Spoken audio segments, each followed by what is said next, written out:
Meow, meow, meow, meow. Hey, guys. That took forever.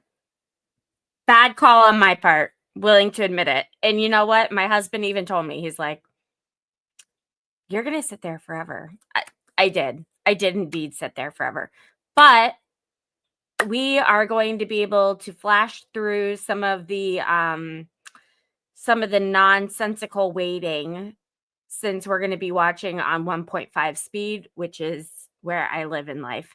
So welcome, by the way. Let's go ahead and pull this up.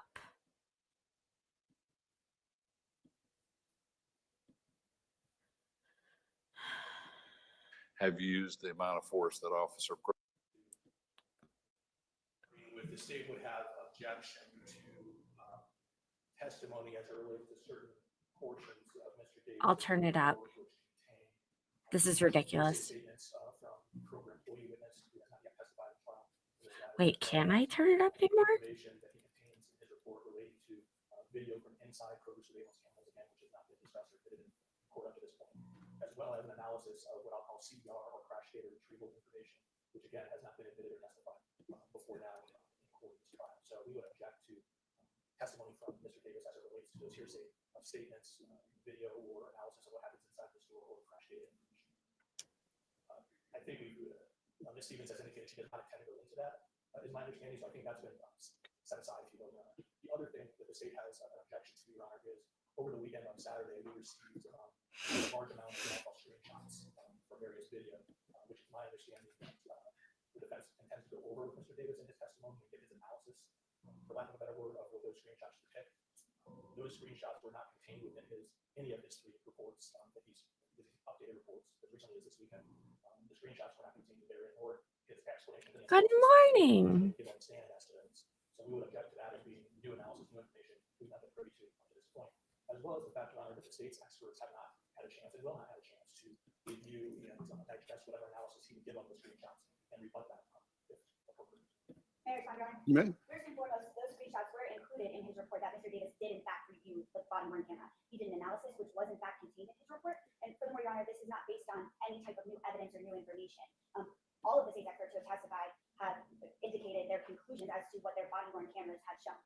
We're going to ask Mr. Davis how the body-worn camera analysis came into play with his conclusions and ask him to review the body-worn camera. That's simply what we're doing, and that has been provided to the state. I did provide a copy of the screenshots that were based off of the body-worn camera that Kevin Davis did in fact review, and I provided those to them on Saturday. And, well, to the extent you're not going to inquire into out-of-court statement hearsays. I'm just talking about that. Sorry, nothing inside the store, nothing. Okay. And no CDR. Why don't you do that? Okay. It's a beautiful day to be I don't know alive. the screenshots. Are they from of who? Those have all they've essentially been a minute and shown. That's why don't you?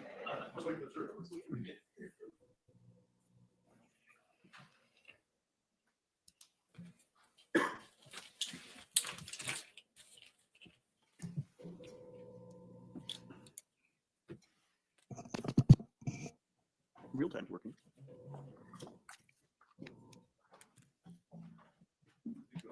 All right, let's go get jury.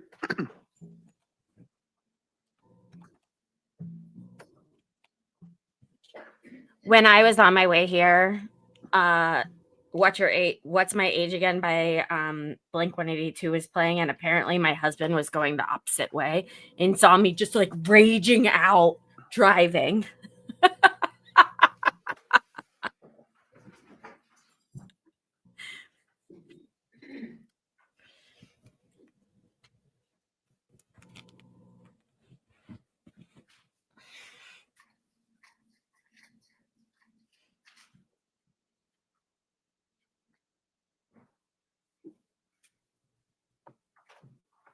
All rise.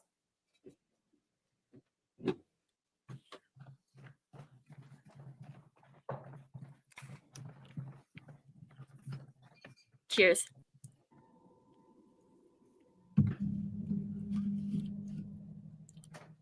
Okay, have a seat. Everyone have a nice weekend. Hopefully you're not a Bengals or Browns fan. Any further witnesses on behalf of the defense? If you're a Buckeye fan, still looking good.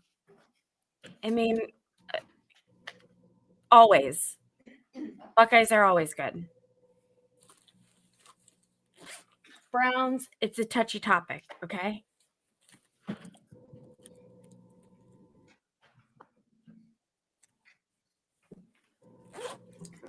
You solemnly swear affirm under penalty of perjury your testimony in this case will be the truth, the whole truth, and nothing but the truth? I do. Have a seat. Hold yourself up close to the microphone. You may inquire. Oh, Thank you, Your shit. I'm streaming Please state the... your name and spell your last for the record. Kevin R. as in Robert Davis. That's Davis. Could you tell the ladies and gentlemen of the jury a little bit about yourself, sir? Well, I'm a retired law enforcement officer from 1982 until 1990. I was a deputy sheriff. Sorry, guys. I didn't realize I was streaming to X. I'm turning this off. Come to YouTube.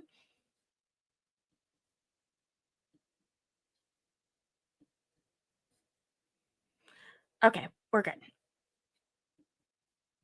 For the Summit County Sheriff's Department.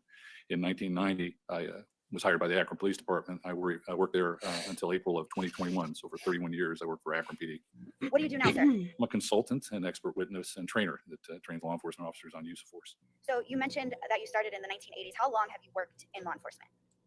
Well, not counting what I do now, it was 39 years. I want to talk to you about the different positions you've had within the field of law enforcement. Can you walk the ladies and gentlemen of the jury through those positions? Certainly, I started out working for the Sheriff's Department. I worked in corrections at the Summit County Jail. Oh, that's where I did getting the direct spotlighted. supervision of inmates in the jail. I then transferred to road patrol, where I worked uniform Comment of the patrol in, week. 4 different townships in Summit County, southern and northern Summit County.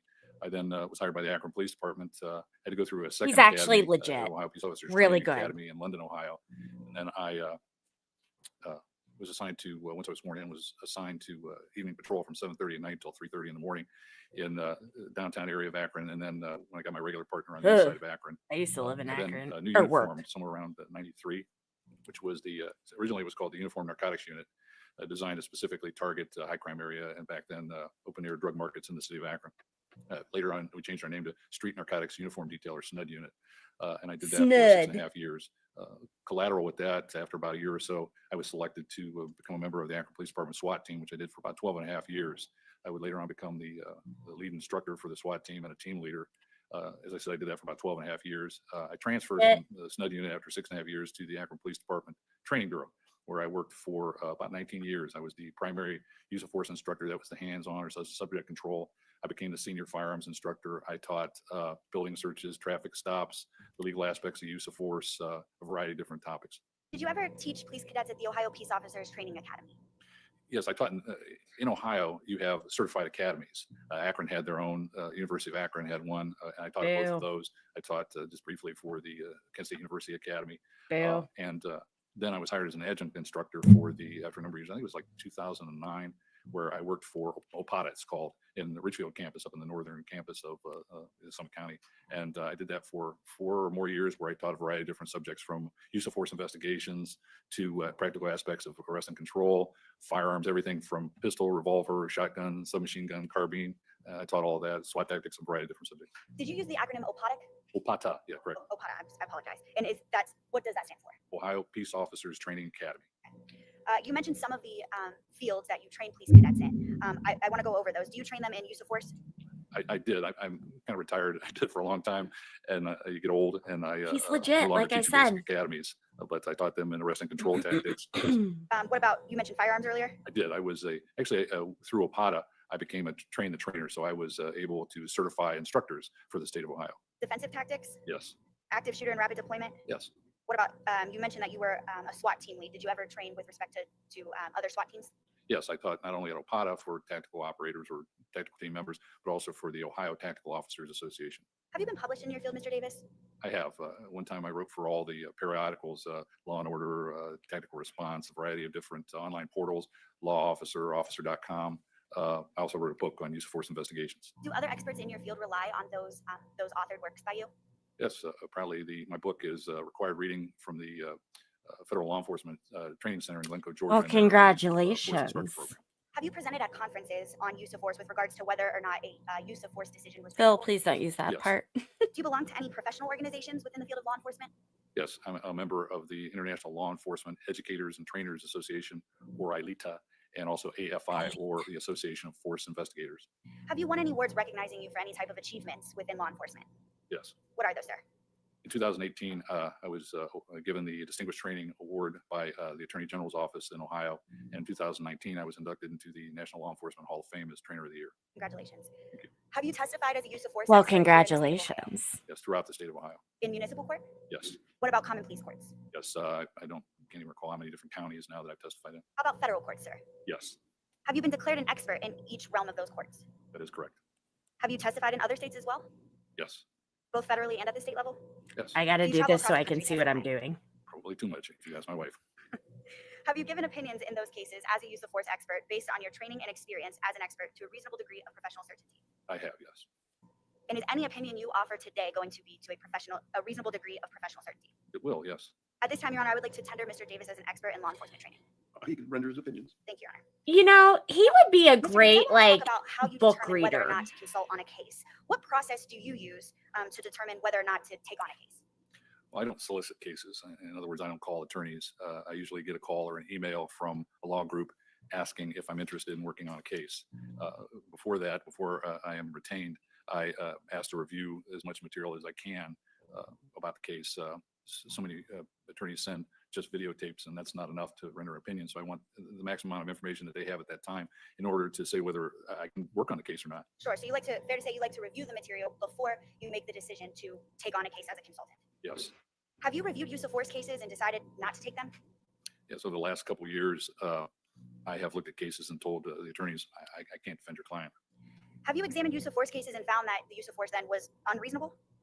Yes, or at least not anything that I could work on. Yes, For myself and Mr. Collins too, right? We've certainly consulted you on cases where you've said, hey, I can't take that case. Is that correct? that is correct. So just because you agreed to work on a case, Wow. does not mean you formulated an opinion at that time that you're getting these materials that you'd like to review. Is that fair? Well, the way discovery works is you get a little bit of information at the beginning, and then it trickles in. As more and more information comes in, it may change things. But by and large, if I have the investigative report and as much information as I can, the onset, it allows me to formulate an opinion. Unless something else comes up that changes that opinion, then I'll work on a case. Do you charge a fee for your work, sir? I do, yes. What is that retainer fee? It is $3,500. Is that industry standard for consultants in your field? I charge too little. Yeah, but he charges less. Industry standard or thereabouts. Does that retainer fee come with an opinion attached? Absolutely not. Well, let me rephrase. Opinion one way or another, but no guarantee. Sure. Do you charge a fee to testify? I do, yes. And is that fee industry standard? Less than most. Have you worked on cases, sir, on behalf of law enforcement officers in the past? I have, yes. Have you worked on cases against law enforcement officers in the past? Yes, I have not only testified at termination hearings that resulted in officers losing their jobs, but I've also recently been retained in a case Proctor. of excessive force on an officer. So after you get the material and decide to take a case, what's your next step in the process of how you review a case?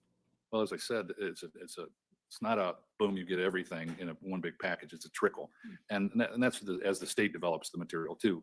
But in this case, in many cases in Ohio, they're investigated by Ohio PCI or Bureau of Criminal Investigation. And usually when I get that investigative packet, it's pretty detailed and has a lot of information, including everything from witness statements at that point to scene analysis and diagrams and photos and videos, et cetera. So the more I get, it's a continuing process because even before trial, you're getting new things to review. And were you eventually provided all of the Amen material to that you that. felt you needed in order to come to an opinion in this case? I don't know if I got all of the material, but I got enough to make an educated opinion, yes. And did you make us aware of what your initial opinion was? I did, yes. Did we ask you to prepare a report? You did, yes. And did you prepare a report? I have, yes. Is this the same process, sir, you go through for each and every type of case that you evaluate? It is, yes. And is this process accepted in your field? It is, yes. Now, I want to get to your opinion, sir. What opinion did you come to after analyzing all the materials with respect to Connor Grubb's use of force on August 24th, 2023? That although it was a tragic incident, that Officer Grubb's actions were within generally accepted practices, within the Blendon Township policy and procedure, and within the laws of the state of Ohio, as well as the legal standards on police use of force. You used the phrase generally accepted practices. I want to talk about generally accepted police practices and how they relate to this case. Where do we get generally accepted police practices from? Well, this is kind of a contested. Turn off your phones. So sorry, so you said, well, this is kind of a contested. Yeah, the generally accepted police practices and standards Who dat be? kind of contested because, in my opinion, in Ohio, for a law enforcement officer in Ohio, you would have, first of all, the constitutional standards. Those are the Supreme Court decisions that inform police officers on use of force, both deadly and non-deadly. Then we look at state law. There are other Supreme Court precedents, but then we look at state law and then agency policy. These would be the things that would inform or create generally accepted police practices and standards. Some things aren't covered by that. There's no book on certain things like tactics. There's no book on where to stand, how to approach, et cetera. There are recommendations, but what happens is that opinion enters into there, and these should be looked at in an objective way, not subjective. In other words, I may have a different opinion than somebody else about tactics, but in reality, is it within the law and generally accepted standards? So it sounds like the generally accepted standards you said come from constitutional standards and state law. Would you agree with that? Yes, those are the legal standards, absolutely. And do you train police cadets as to what those standards are? I have, yes, as well as in-service officers. And that's, again, here in the state of Ohio? That is, yes, and throughout the country, I've trained law enforcement officers. Now, earlier you discussed the various aspects that you have trained police cadets on with respect to tactics and use of force. Do you know how many hours of training cadets need to complete at the Ohio Peace Officer Training Academy in order to be certified to enforce the laws here in the state of Ohio? There's a minimum number of hours. I think it's around 740 hours minimum that the state requires in their curriculum, but agencies are allowed to exceed that. For instance, Akron Police Department Academy exceeds that. I'm sure that Columbus does as well by adding agency-specific training in there as They well do. as, say there's 80 hours of firearms training required. The agency may feel that that's the minimum number, but not sufficient for their officers, so they exceed that. And it's usually in those areas like hands-on control tactics, firearms, the law, et cetera, that agencies or academies exceed that. And do agencies continue to train their officers yearly? They should. Ohio has this new program called continuing professional training, or CPT, Yeah. where they require hours. As does that every agencies field. do, not Thank just, God. in the past, unfortunately, agencies would just do firearms qualification each year, and that's about the only training they would give their officers. CPT requires that they either attend hands-on or through the computer by streaming various programs each year. Why is there so much training, sir? I would argue that there's not enough training. But it's unfortunately, it's a budgetary thing, because the longer a cadet is in the basic academy, the longer he is not on the street. And agencies, especially today, are really pushed to get officers out on the street. Yep. Earlier, you mentioned you train cadets with respect to constitutional standards. What are we talking about here? What constitutional standards do you train cadets on? Well, there's a variety of different things. My specialty is use of force, which is a Fourth Amendment question. During my career, that changed. Early in my career, it was the 14th Amendment, or due process, and the standard was shock to conscience. In 1985, the Supreme Court looked at use of I look force, totally specifically great. deadly force, in Tennessee versus Garner, and they said that the shooting was a seizure. In other words, the officer shot a subject in the head, and that seized the person. And because of that, the Fourth Amendment applied. The Fourth Amendment is the objective reasonableness standard. That was echoed in 1989 in the Graham case, Graham v. Connor, and that applied the Fourth Amendment seizure test, or objective reasonableness, to non-deadly use of force. And since then, we've had other cases. What about here in the state of Ohio, sir? How do you what specifically here in Ohio dictates how you train police cadets? Well, Opana has a curriculum. You have cadets and in-service as well, and the CPT training required that in-service officers get legal training as well. But once again, that curriculum is written by the Ohio Peace Officers Training Commission, and it includes those standards I've talked about, the Fourth Amendment, Graham v. Connor, Tennessee versus Garner, and a variety of other cases. Any cases here in this state in particular with respect to use of force? Yes, the White case, State of Ohio v. White, that applied. One of the issues in the past with the Graham v. Connor case was it was a civil case. And the State of Ohio v. White, the Supreme Court in Ohio applied Graham v. Connor to criminal cases in the state of Ohio. So State v. White, and it really fleshed out Graham v. Connor and the standards quite a bit. I want to talk about a couple cases, cases that you just mentioned, sir. You mentioned Tennessee versus Garner. What specific generally accepted police practices do you get, or do you train police cadets on from Tennessee versus Garner? But once again, the application of the Fourth Amendment to the use of deadly force, saying that shooting was, if it struck the person, it was a seizure, or if the person complied with, in other words, through means forcibly applied, or the person complies, you have a seizure. But in the Tennessee versus Garner case, it was that in order to use deadly force, officers had to have probable cause that a crime involving the infliction or threatened infliction of serious bodily harm had been committed, and that force was necessary to seize that person, to bring them into custody, and where applicable or where possible, some type of warning is given. It's the Tennessee versus Garner case. And is that a generally accepted police practice? It is throughout the country. You mentioned Graham versus Connor. What type of generally accepted police practices come from Graham versus Connor? Well, Graham v. Connor once again applied the Fourth Amendment.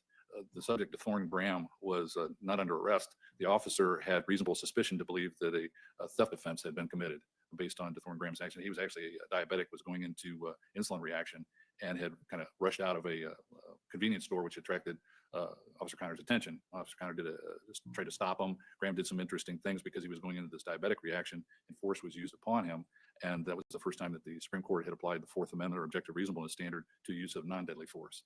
What does that standard say? How does that standard equate to you analyzing this case? Well, in Graham v. Connor, there's a variety of different things. It looks at the totality of the circumstances. It looks at what's called the Graham factors. It looks at the officer's perceptions, and it weighs, you balance the person's right to be free from unreasonable searches and seizure with the state's countervailing need to apprehend the person. So that's a balancing test. And there's a variety of different things, such as not to be viewed in hindsight, et cetera. Now, you mentioned that you mentioned the Graham factors. How do the Graham factors come into your analysis, and what are the Graham factors? Well, the so-called Graham factors are referred to by the Supreme Court, but it's not an exhaustive list. The Supreme Court in Graham said that reasonableness, which is what we're talking about, is incapable of precise definition or mechanical application. So there's no precise answer to reasonableness. However, factors, and it's a non-exhaustive list, are severity of the crime in question, whether the subject posed an immediate threat to the officer or others, and whether the person was actively resisting arrest or attempting to evade arrest by flight. These are called the Graham factors, but there are other things that can factor in. That's totality of the circumstances. And you teach police cadets about these Graham factors? I do, yes. Not just cadets, but officers, in-service officers throughout the country. Did you analyze the Graham factors here in this case? I did, yes. I want to talk about those one by one.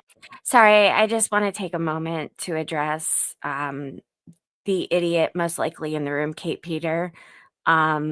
You are wrong, and watch it and weep, bitch. Thank you. You mentioned the first one was severity of the crime in question. Tell the ladies and gentlemen of the jury what that means. Well, oftentimes police officers in an initial encounter with the subject say it's a jaywalking. A person, a city is asking beat officers or foot patrol officers to enforce jaywalking because they have a problem with it in the downtown area. And so the officer attempts to stop this person, to cite them or to question them about the jaywalking. And the person produces a gun and tries to shoot the officer. It's not the severity of the original crime, jaywalking, but it's what actually happened, transpired, which is attempted murder of the police officer. So when we talk about severity, oftentimes innocuous situations like suspicious persons, and even more things like domestic violence, an officer may go in there to make an arrest for a misdemeanor, but then end up in a fight for their life. Did you analyze the severity of the crime at issue here? I did, yes. And can you tell the ladies and gentlemen of the jury what you found with respect to your analysis to that first Graham factor of severity of the crime at issue? Well, Ms. Young committed a felonious assault, in my opinion, when she intentionally drove her car into Officer Grubb. That's caused or attempted to cause serious physical harm. Because she did that in the commission of a theft offense, that would be aggravated robbery, using serious physical harm in the commission of a theft offense. Are those crimes severe here in the state? Yes, they're both felonies. I want to move on to factor number 2. What was the second Graham factor that you analyzed? Whether the person poses an immediate threat to the officer or others. Sir, what do you mean by threat? Well, threat is pretty obvious that the person through their actions will cause, and this is viewed in the officer's shoes at that time. In other words, what that officer knew. Did they have reasonable perceptions to believe that the person was posing a threat of death or serious bodily harm? When we talk about a gun, that's obvious. When we talk about a baseball bat, that may be something different, but an obvious threat to the officer. So you mentioned that whether the suspect posed an immediate threat. We just talked about threat. What do you mean by the word immediate? Well, immediate and imminent are used pretty much the same in Ohio, meaning that it's ongoing. Imminent is actually that it's pending or it's happening. Immediate is right here and right now. So in those cases, an immediate or imminent threat. In the state of Ohio, an imminent threat or pending assault would be a deadly threat. Now, what did you find here with respect to that second Graham factor of whether the suspect posed an immediate threat to the officer or others? Because once Ms. Young unfortunately accelerated into Officer Grubb, that was an immediate threat based on the vehicle, the acceleration into an officer standing there. 100%. Generally accepted police practices say for an officer to do when they're confronted with an immediate threat to themselves or to others? Well, depending on, there's a variety. That's a wide-ranging question, but obviously, if they believe that the suspect, reasonably believe that the suspect poses a threat of death or serious bodily harm, then they can respond with deadly force. So, did the suspect pose an immediate threat to the officer or others here? I believe Ms. Young did, yes.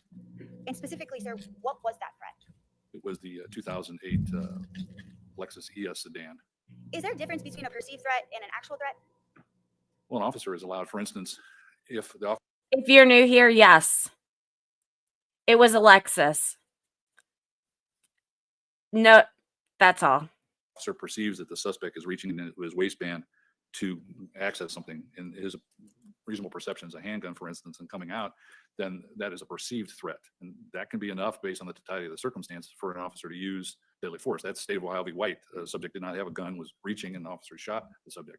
An actual is when the gun comes out or is firing towards an officer. So was there a perceived or actual threat here? Now, this was an actual ongoing threat Why do you say it was actual and ongoing, sir? because Ms. Young was accelerating into the officer who was a pedestrian standing in the parking lot. I want to talk about cars and generalized threats. Can a car be a deadly weapon? Under some circumstances, based on the subject's actions, yes. How much did the car, the 2008 Lexus ES sedan, weigh, if you know? It's in my report. I think it was over in excess of 3,500 pounds. Do cars injure or kill police officers every year? Oh, yes. Not only accidentally, unfortunately, we've lost several Ohio officers that have been hit directing traffic or helping disabled motorists, et cetera. That's accidental. Intentionally, in my report, I document that for the 10 years from 2014 to 2023, 47 officers were killed by vehicles, throughout the United States, Awful. intentionally killed by subjects. This is less than handguns, but more than rifles used against officers, more than shotguns used against officers, more than knives. So vehicles and vehicle-borne threats, as we can just see from the news recently, are a real threat to law enforcement officers. Are in-service officers as well as police cadets trained on how vehicles can be deadly weapons? Well, some of that is common sense, and it would depend on the agency, but yes, that's normally covered. It's a real danger, and traffic stops are the source of a lot of training in the state of Ohio because of the risks involved. But with officers knowing that these vehicles can cause serious bodily harm or death, shouldn't officers just be trained to let the person go? Yeah, that's not normally an option in law enforcement. We have issues such as nonfeasance or malfeasance, where failure to enforce a law could lead to the officer being charged or disciplined. So normally, we just don't let criminal suspects drive away. In your training and experience as a law enforcement officer, sir, have you responded to people being hit by cars? Unfortunately, yes. Have you seen serious injuries been caused by people being hit by cars? Yes, I've seen a person actually being, the end result after a person was driven over where they actually rolled underneath the transmission of the vehicle. Based on your experience, can even a slow-moving car cause serious injuries? Oh, yes. So we've been through the first two Graham factors, the severity of the crime at issue and whether the suspect posed an immediate threat. I want to talk about the third Graham factor. Tell the ladies and gentlemen of the jury what that third Graham factor is. Whether the person is actively resisting arrest or attempting to evade arrest by flight. What does actively resisting arrest mean? It could be a variety of different things, but it could be passively resisting, as in a sit-in demonstrator who refuses to get up, or it could be somebody that's actively assaulting or attacking an officer. So that would equate to actively resisting. Yeah. What about refusing to comply with an order? Would you classify that as resisting arrest? It is. I mean, everything from trying to intimidate an officer into verbal threats or verbal communication of "I'm not doing it" or other more combative terms. Based on the materials that you reviewed, sir, did Sergeant Moynihan and Connor Grubb give orders on that day? Yes, I think I counted on Moynihan's video 11 different commands for Ms. Young to get out of the vehicle. Were those orders lawful? Oh, yes. Why so? In the state of Ohio and nationally, once again, generally accepted police practices, when an officer has reasonable suspicion to believe that a crime is being, or about to be committed, the officer can detain the person. They don't have probable cause at that point to make an arrest. They can lawfully order the person to stop. And if that person is in a vehicle, they can lawfully order the person to exit the vehicle. So did the suspect resist arrest here based on the information that you analyzed? Yes. Well, not only verbally and physically by not complying with the sergeant's lawful orders, but also resisted by assault by driving into Officer Grubb. You mentioned the third Graham factor has an actively resisting part or attempting to evade arrest by flight. Can you tell the ladies and gentlemen of the jury what you mean by attempting to evade arrest by flight? Well, this can be, say the suspect is on foot. This can be everything from the guy or gal trying to run away, or it can be, pushing the officer trying to get away, or in a vehicle attempting to drive away. Did the suspect do that here? Yes. So is it, in recap, Mr. Davis, are all three Graham factors here? Well, all three are in every case, but engaged this. We have felony crimes, including crime of violence and severity. We have an immediate threat by driving into the police officer, and we have a subject that was actively resisting arrest or detention. You mentioned earlier that it has to be evaluated in the officer's shoes at that time. How do the three Graham factors come into your analysis and your opinion with respect to how it's viewed at the reasonable officer in Connor's shoes on August 24th, 2023? Now, the question is would a reasonably prudent and well-trained officer in the exact same circumstance have used the amount of force that Officer Grubb did at that time? That's the question put in his shoes, not based on hindsight. In other words, we don't look back later on and say, oh, he could have done this, he should have done that, et cetera. We're saying at that moment, based on the totality of circumstances, officer's reasonable perceptions, was that use of force reasonable? And what's your answer to that, sir? That it was. Unfortunately, the use of deadly force was reasonable. Now, you mentioned earlier about the Ohio Supreme Court case State versus White. What are the generally accepted police practices contained in State versus White? Well, it's quite an extensive opinion by the court, but one of the important things is that it talks about even the most erudite police practices expert cannot couch their opinion in rearward-looking or hindsight-based analysis of what the officer could have, should have, or would have done.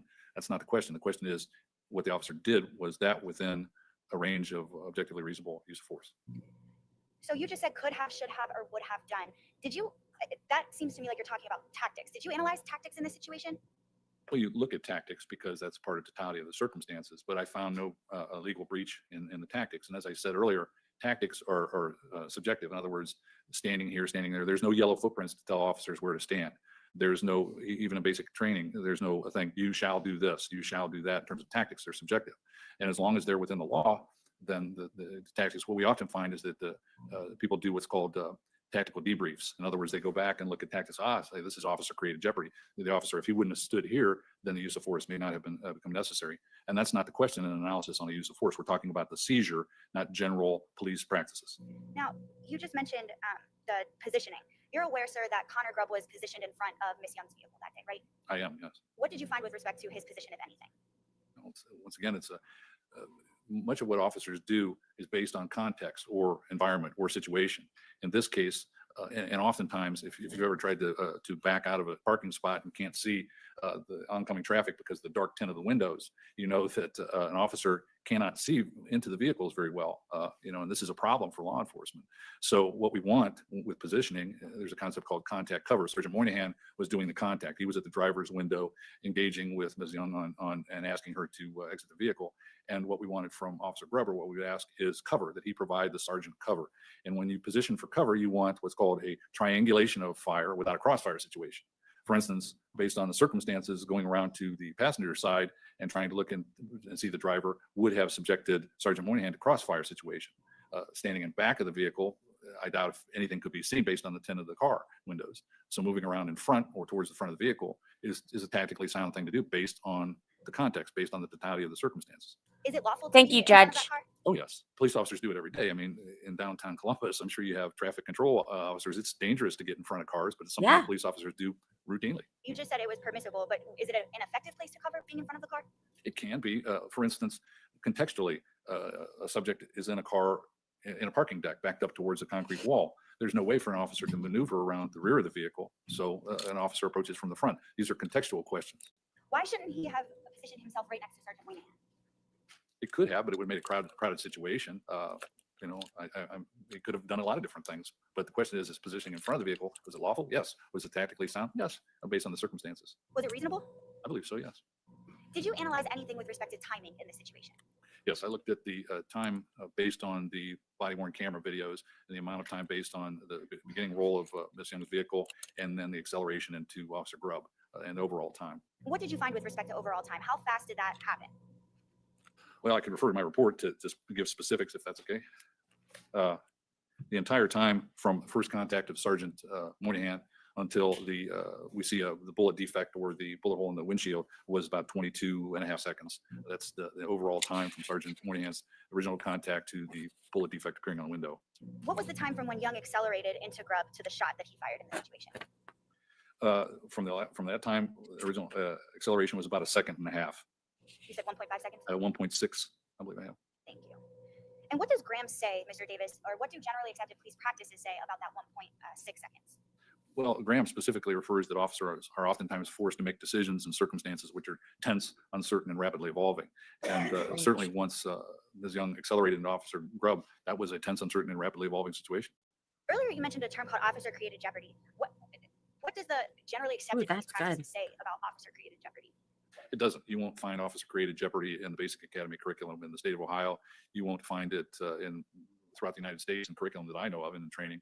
Officers are aware of it, but it's primarily an academic proposed thing that officers, by way of their actions, create the jeopardy which led to the shooting. But that's not the law, and that's not generally accepted police practices and standards. Any constitutional standard or law by which that mentions officer-created jeopardy? And we recently had this year the Barnes v. Felix case, which came out. Law enforcement training was looking at this as to whether the Supreme Court was going to rule on officer-created jeopardy, but the petitioners in Barnes specifically said they didn't want the court to look at that. So we don't have a clear, bright line on officer-created jeopardy from the Supreme Court. So is the clear bright line then all the constitutional standards that you would just walk the ladies and gentlemen of the jury through? Yes, including Scott v. Harris and other cases, yes. So is officer-created jeopardy or that concept mentioned anywhere in Graham? No. What about State versus White? No. What about Tennessee versus Garner? No.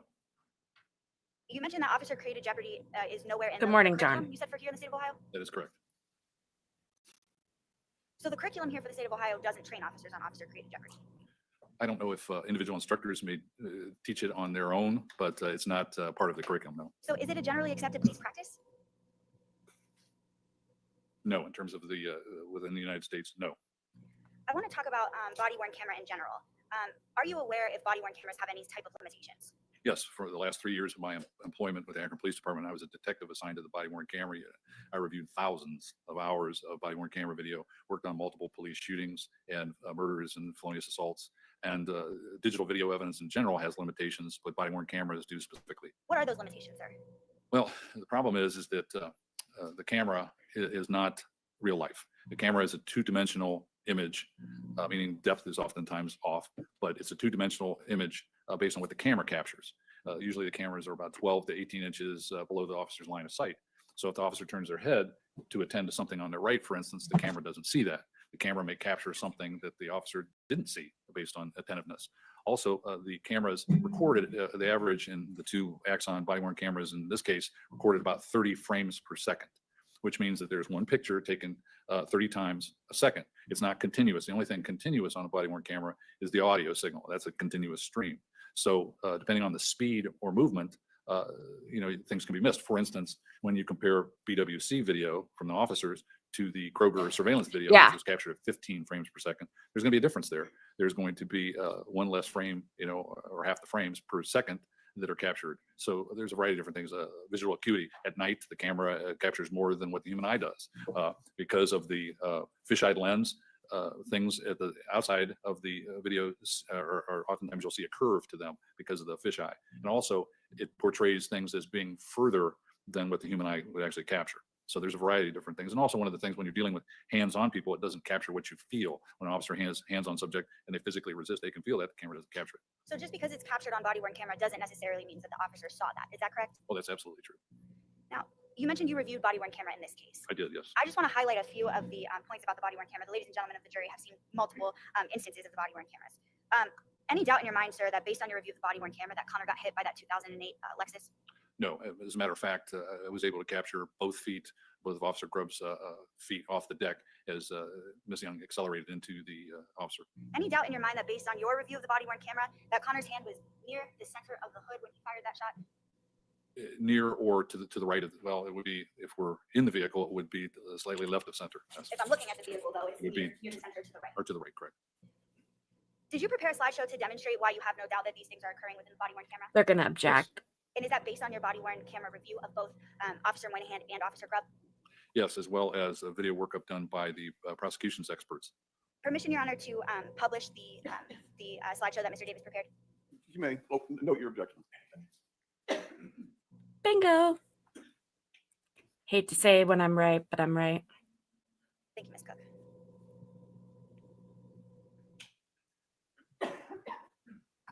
Sir, I think you have a pointer up there. Hopefully you can click. That one's the laser. If you click the arrow, though, you can walk us through this slideshow and what you analyzed. We'll try. Technology. If you need to click, then I will be happy to click and assist for you.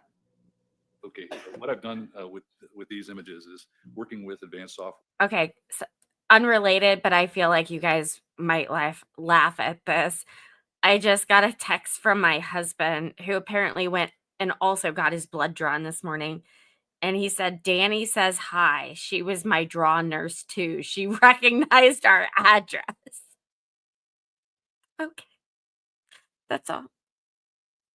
Where called Axon Investigate, I was able to create what's called a subclip. In other words, this is Sergeant Moynihan's body-worn camera.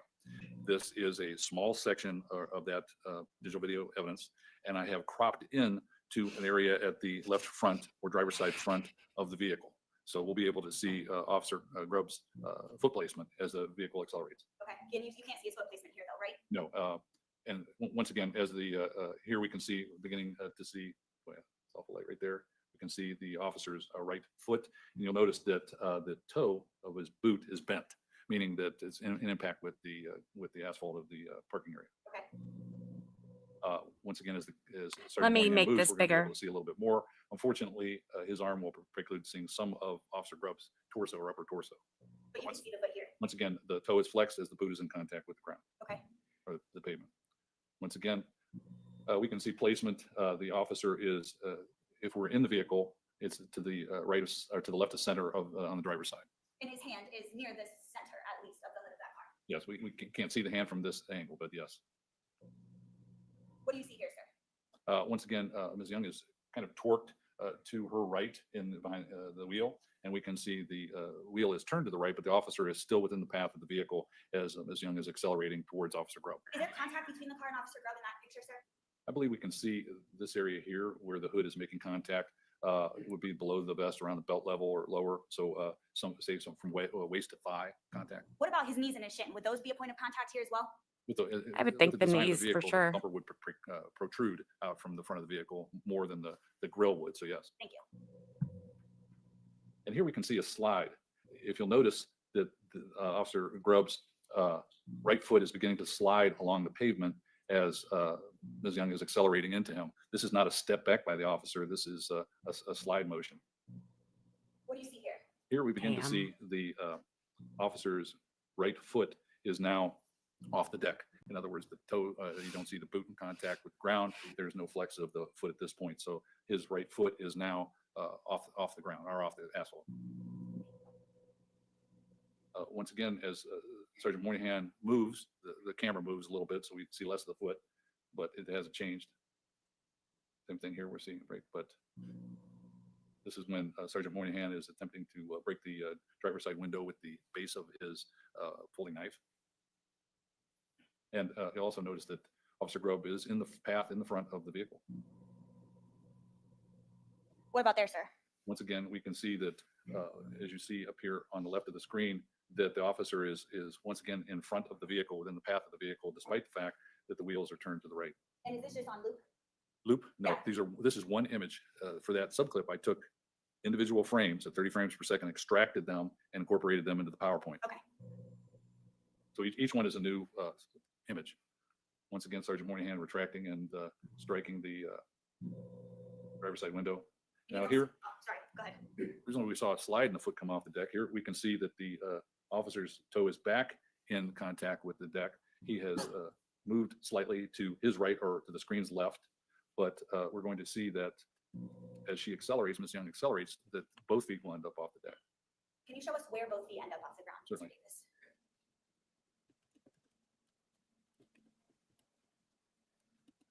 This is the right foot off the deck.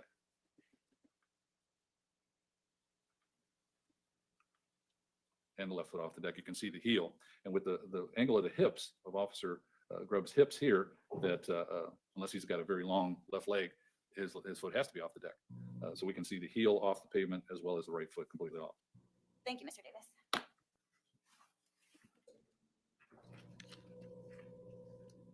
Did you analyze any type of human factors in this use of force?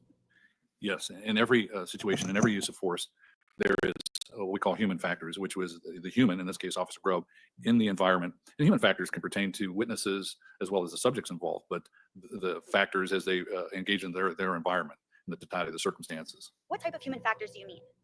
Well, one of the things we look at oftentimes in the use of force is action response. In other words, a subject acts, an officer has to respond. And because of that, there is a delay in the decision-making. An officer has to perceive that, first of all, has to download a response mentally and then physically move. So the reaction time is a pure mental process, but movement time, for instance, is the time from the beginning to the end of the movement, raising a pistol up, for instance. So we put those all together and we come up with response time. Okay. Very good question. Now, do I think that she would have reacted the same? Yes. Do I think, what was the other scenario I was running through my head? If I just totally like blanked out on you guys, but I think that That's so weird. I'm noticing that some people can't see certain comments. Sorry, I'm like going through this with you guys, but if you haven't done so already, please make sure to like this stream, to share it, to comment. That really helps boost the algorithm. And if you are new here, this is an extremely important case with uh the absolute ability to affect policing nationwide. It's happening right where I live, Columbus, Ohio, and it happened down the street. And I was across the street, less than a football field away when this happened. So I'm coming at this with a bit of a personal perspective. So I appreciate you sharing the stream and commenting and liking. And please subscribe. Please subscribe. That would be great. Okay, let me get back to playing. And a subject doesn't have any type of response time. They're just acting. But an officer has to make a decision based on their perceptions. And there's going to be a delay there. If you have a prime decision maker, in other words, the officer is attentive and well-trained, et cetera, for anywhere from a half a second to 0.8 of a second at a time, depending on the complexity of the move, depending on the officer's lack of attention, that can be up over 2 seconds, depending on the circumstances. What human factors, if any, could have been at play here on August 24th, 2023? Oh, a variety of different things. Action response time, because Officer Grubb had to perceive the threat that Ms. Young posed, download a mental response, and then fire the shot, as well as moving to try to evade being run over. The other part could be the mental aspects, things like attentional narrowing. When you're involved in something, I'm sure, to give you an analogy, you're driving in downtown Columbus and a car drives across in front of you and you slam on the brakes. You don't care about the pedestrian over here or anything going on. You focused on not colliding with the car or something like that. So it's called perceptual narrowing, or tunnel vision is a common name for it. That our brain still perceives this stuff. We just don't find it, and we need to attend to it. So we focus in. We could get auditory exclusion or occlusion, which is tunnel hearing. I've been involved in shootings, for instance, in which, even though the gunfire is really loud, it didn't sound that loud at the moment because you're so focused in. The body prepares for conflict by secreting powerful hormones, which develop this thing called the sympathetic nervous system reaction, or you, ladies and gentlemen, the jury probably know is fight or flight. And that happens, heart rate increases, blood flow changes, all these things. As tension goes up, you have a SNS experience. So that could be part of it. There's a variety of different things, lighting, distance, timing, all those things. What about policies? Did you review any policies here Yes. in this case? Yes, the Blendon Township policy and procedure on use of force. Does a violation of policy, hypothetically speaking, if we had a violation of policy, does that make a use of force unreasonable? Not in terms of the law, because policy does not bind like law. Policy from an agency is a guideline. If an officer violates policy, it could be everything on, one time I parked in the wrong spot and I got 4 hours from internal discipline. That was violation of a policy. Violations of policy can include or end up with discipline up to including termination. So yes, policy, an officer could even eventually be fired depending on the severity of the violation, but it's not a violation of law. We have court precedent, Smith versus Freeland in Ohio, or in this district, which says that it doesn't matter whether the officer can be disciplined by the local police force. It matters whether they violated the Constitution. Now, did you find if there were any violations of policies here with respect to Connor Grubb and his use of force on August 24th, 2023? No, not that I found. Did you review a report by a man by the name of Seth Stoughton? Yes, I did. And what's your opinion regarding his report? Professor Stoughton, I was struck by the fact that he cites himself 15 times in his report, and cites Graham v. Connor and Tennessee versus Garner, the legal standards, maybe a couple times or up to 7 times. But he cites his previous writings and his book 15 times. And that is not generally accepted police practices or standards in the state of Ohio. Have you read his book, Evaluating Police Uses of Force? I have, yes. Is anything in here in this book, Evaluating police uses of force in the OPATA curriculum? No, I've never seen any citation or reference in the curriculum to Professor Stoughton's book. What about generally accepted police practices? Are these generally accepted police practices anything in this book? It could be. For instance, he does refer to Graham v. Connor, Tennessee versus Garner. However, Professor Stoughton refers to those as what he calls the constitutional floor.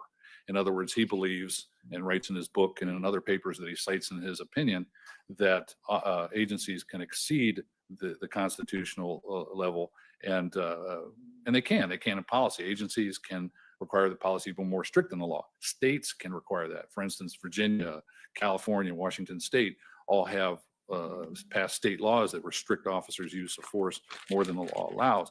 But in Ohio, you will not see Graham v. Connor, Tennessee versus Garner referred to as in the curriculum for police officers as the constitutional floor. That is the foundation for police use of force. And of course, we have State of Ohio v. White to help flesh that out. You mentioned earlier another Supreme Court case, and I apologize because I forgot to write that one down. But you mentioned Scott versus Harris. What does Scott versus Harris tell us about generally accepted police practices? Well, there's a lot in Scott v. Harris that applies in this case. For instance, it was a traffic case. Georgia police officer attempted to traffic stop a speeder, and the subject ran at high speed, and eventually the officer, because of the threat that the subject posed to pedestrians and other citizens, the officer made intentional contact of his vehicle with the subject vehicle, which caused the vehicle to crash. This was a case since Graham v. Connor and Tennessee versus Garner that applied, once again, the Fourth Amendment reasonableness test to that seizure, that intentional impact with the subject vehicle.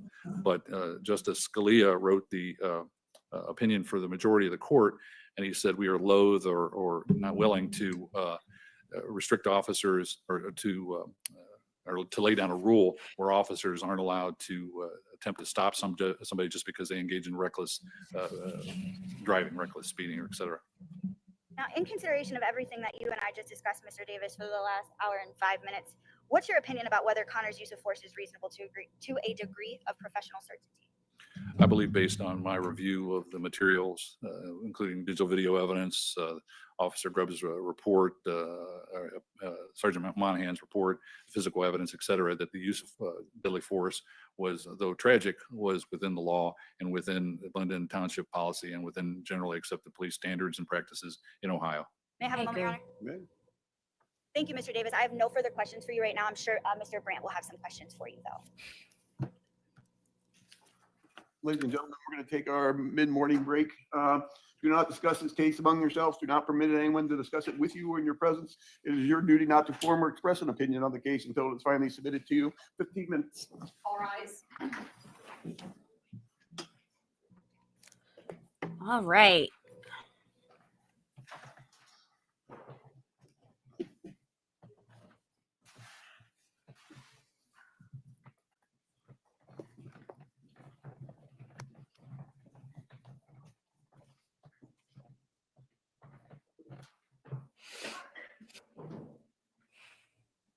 Everyone can have a seat. Mr. Brad, I anticipated you taking more than a minute for cross-examination.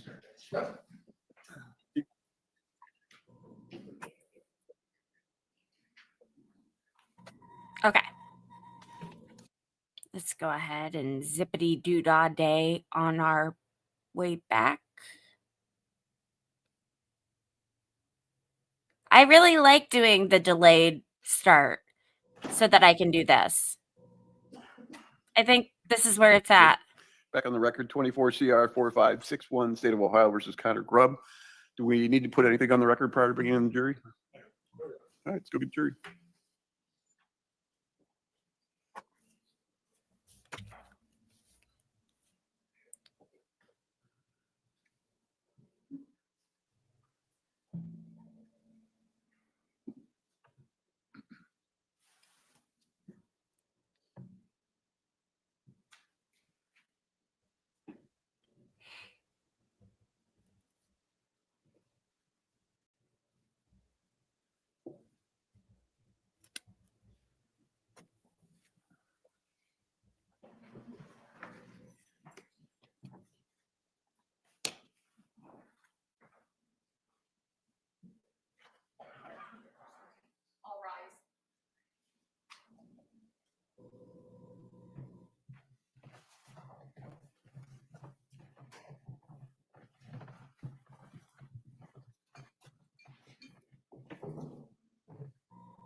seat.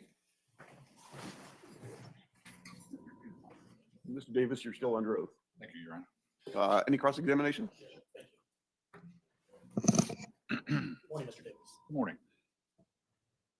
I want to start off, if we may, I guess where the defense started off, and that's talking a little bit about your background and qualifications. Okay. We heard quite a bit about your law enforcement experience and training. But I want to ask you, sir, during your years with either, as I understand it, City of Akron or the Summit County Sheriff's Office, did you have any specialized training in the field of accident or crash reconstruction? Other than basic academy and whatever in-service training, other than that, no advanced training. Are you familiar with the organization known as ACTAR? And that's obviously an abbreviation, but the Accreditation Commission for the Traffic Accident Reconstruction. I am not, no. Safe to assume then you're not ACTAR accredited. I am not, no. Can you share with us, do you have, outside of your training in law enforcement, a degree in the area of biomechanics? I do not know. Do you have a degree in the area of human performance? I do not know. I take it you're not an attorney. I am not, no. And sometimes people go to law school and they choose not to be an attorney. Sometimes for good reason. Sometimes. You didn't go to law school. I did not know. Fair enough. You were also asked about your fees, sir. And I want to ask you a little bit about that. You mentioned that you were retained by defense counsel in this case. Is that right?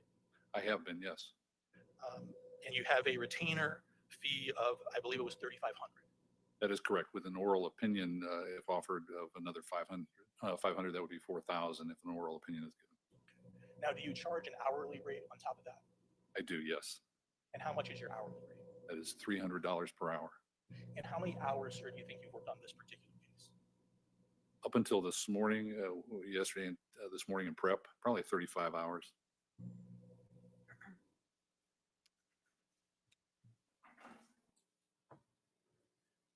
Do you have an additional fee, sir, as it relates to in-court testimony? Yes, And what is that? $2,500. And do you also get reimbursed for travel expenses, hotel, meals, things of that nature? Let's hope. I want to talk a little bit, Mr. Davis, about your opinions, excuse me, regarding the Graham factors. And at least start off talking about one of the Graham factors, and that was severity of the crime. You remember talking about that, ladies and gentlemen? I do, yes. And was your opinion, I believe that Ms. Young in this particular case had committed a couple of felonies? At the time of the seizure, at the time of the use of force, yes. One of those which you opined that she created or that she committed was the offensive felonious assault. Is that correct? That is correct. And you would agree with me, here in Ohio, there are essentially two ways to commit felonious assault. Is that correct? Yes, One way, and I guess I'll call it the first way, to commit felonious assault is to knowingly cause serious physical harm to another individual. that's correct. And in that particular crime, serious physical harm actually must be caused. Is that right? As part of the definition, that's along with the part two that you're talking about, but yes, actually physically causing serious bodily harm, yes. Well, that's an element of the offense. Would you agree? Yes, along with the other section, correct, And I'm only talking about this single section, just so there's no confusion. correct, Felonious assault, serious physical harm to knowingly cause serious physical harm to another person. correct. And in that crime, serious physical harm is a required element. In other words, it has to be proven or there is no felonious assault under that section. No, that's not true. It's cause or attempt to cause. I'm not talking about the second section, sir. We'll get to that in a moment. That's in the same definition. It's not. Would you disagree with me if I told you it was not? I could read from my report.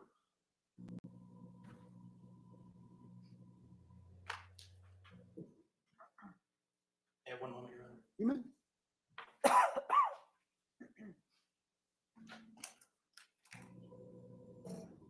Okay. This is interesting.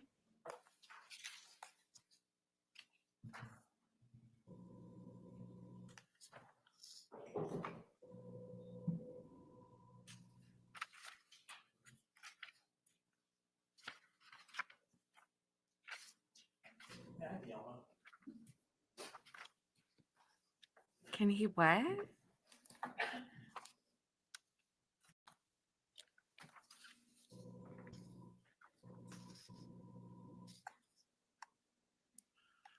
referring to page 13 of your report, sir, just so we're on the same page here. See that?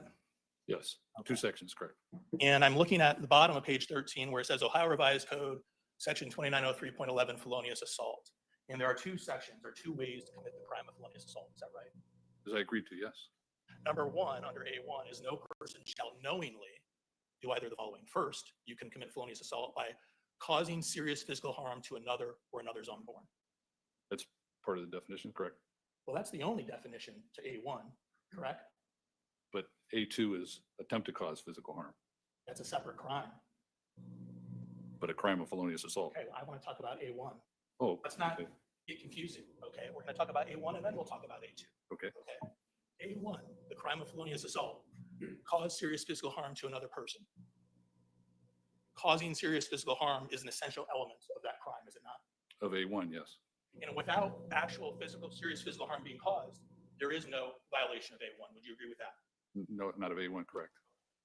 And you would agree in this particular case that the defendant, Officer Grubb, did not suffer serious physical harm, correct? That is correct. So we don't have any violation of A1. Would you be in agreement with that? That is correct. Now let's talk about A2. Felonious assault under A2 talks about causing or attempting to cause physical harm to another by means of a deadly weapon. Do you agree with that? That's correct. And under this particular section, or this method of committing felonious assault, the person would have to knowingly attempt to cause physical harm by means of a deadly weapon. Would you agree with that? Yes. I want to, if we can, may we move to the computer? It's going to be State's Exhibit 3. It's the defendant's body worn camera, a portion thereof. You reviewed the body worn camera. Yeah. I have, yes.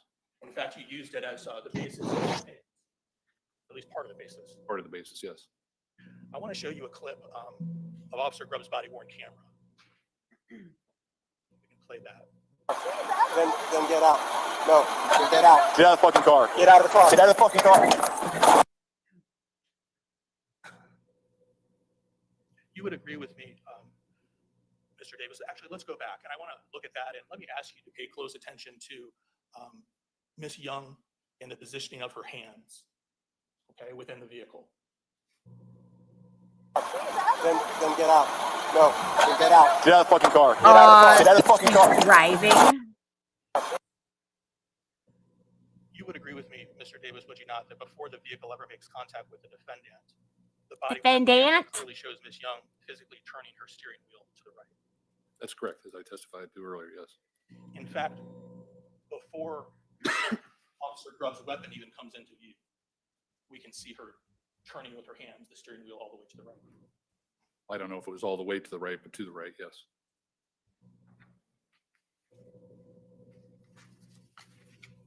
I want to talk about aggravated robbery as well, because you mentioned that as a potential felony that I guess Miss Young was committing, in your opinion. Is that right? That is correct. Oh, And with it, in as it everyone's relates to aggravated opinion. aggravated robbery requires that someone in attempting, committing a theft offense, or fleeing immediately thereafter inflicts or attempts to inflict serious physical harm on another. Do you agree with that? That is correct. So if we break this down, I think you would agree, based on your prior answers, that the actual infliction of serious physical harm did not occur in this case. That is correct. So we're left with the attempt, correct? That is correct. The attempt to inflict serious physical harm on another, in this case, the defendant.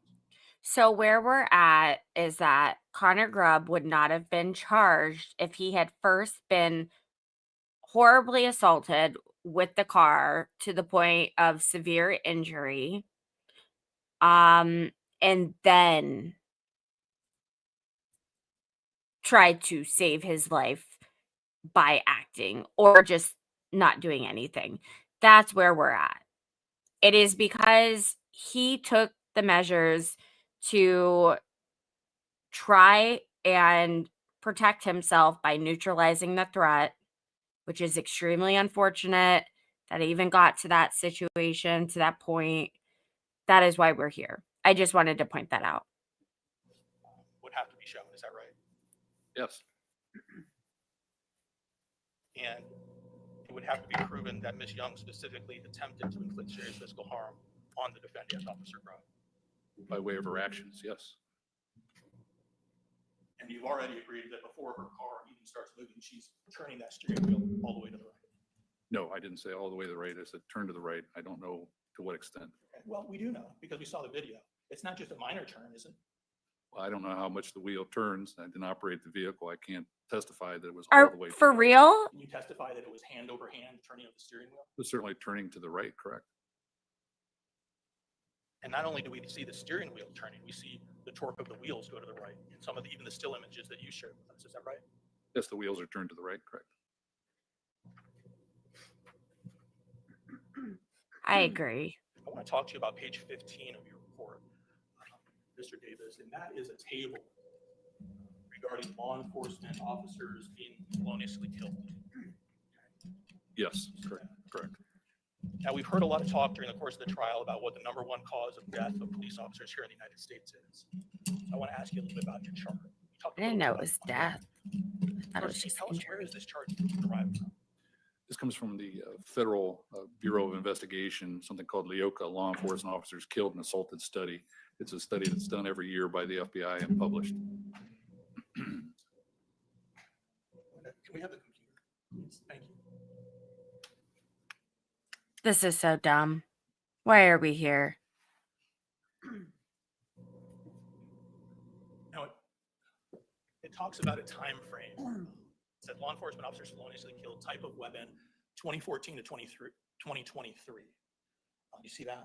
I do, yes. That's a 10-year time frame. Yes, And then underneath that, it talks about types of weapons, number of victim officers. On the line where we see number of victim officers, we see a total of 549 officers. Is that right? that's correct for the 10-year total. For the 10-year total. Correct. That breaks it down by year thereafter. Correct. And I'm going to be looking at just the total column Okay. right now for my questions, just so you're aware. Okay. All right. So 549, I'm assuming that that relates to the total number of police officers feloniously killed in that 10-year period. That is correct, yes.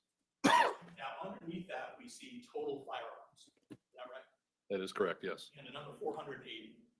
Yes, So that 480 is the total number out of that 549 of officers that were unfortunately killed by firearm. yes, that's the leading cause of death of officers. And then we can see underneath total firearms, it breaks it down what I'll call individually, for lack of a better way to explain it, as handgun, rifle, shotgun, etc. Correct.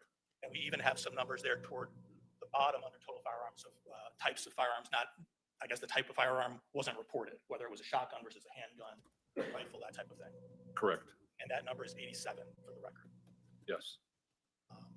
I want to go down a little further and we can see where it says vehicle. Total officers killed by vehicle is 47. Is that right?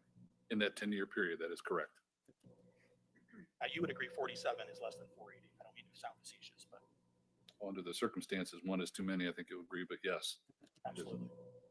In fact, 480, the number of times an officer has been killed by a firearm is over 10 times the number of times an officer was killed by a vehicle during this 10-year period. Would you agree with that? That is correct. So if witnesses throughout the course of this trial were told that the leading cause of death of officers here in the United States was a motor vehicle, that would not be true.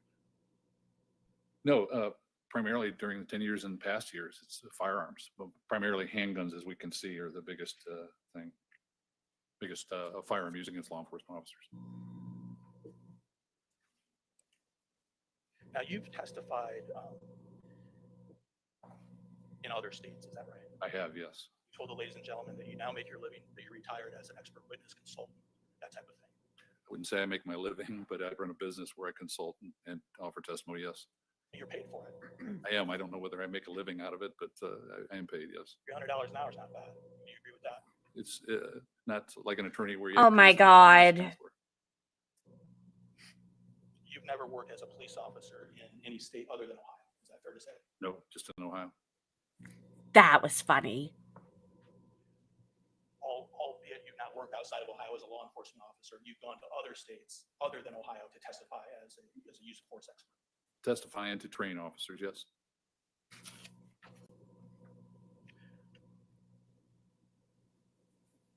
You testified in a number of police officer shooting cases. I think you told us that on your direct testimony. Is that that right? I have, yes. And you've written probably even more reports on cases than you've testified. Yes. And in those reports, you state your opinions and the reasoning behind those opinions. Yes. Every case is different. Would you agree with that?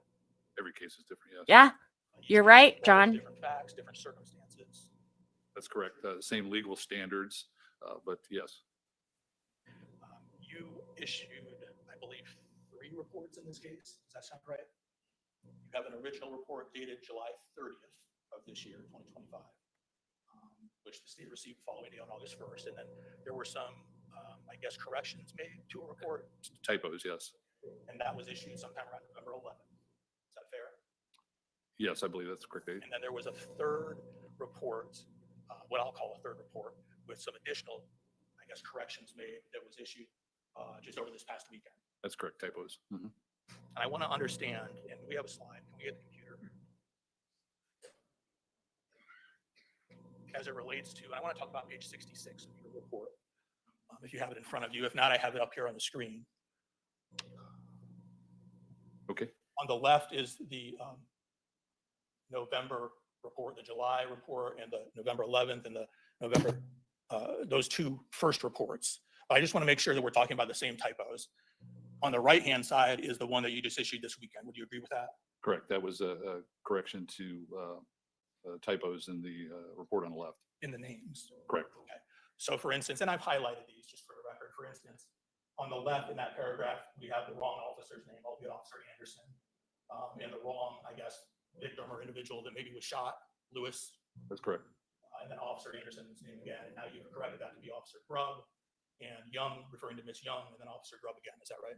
Yes. The rest of that wording in that paragraph essentially looks to be exactly the same. Would you agree with that?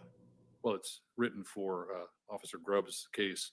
I can't recall, what proof positive that AI didn't write my reports, that there is human error and typos, et cetera. So I can't recall what that was about, but I did catch it prior to trial. Essentially a cut and paste error.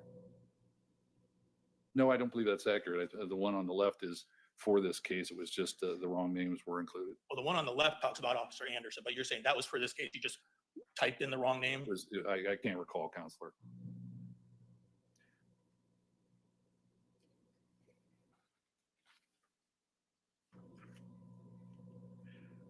Are there portions of your report that contain the same language that you've used in other reports? Primarily, it's citations to the legal standards, but I think that is pretty much industry standard with all experts, yes.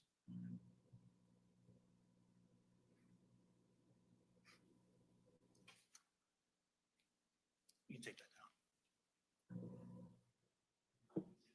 down. As part of your analysis in this case, Mr. Davis, you indicated that you looked at the blended township police policies. Is that correct? I did, yes.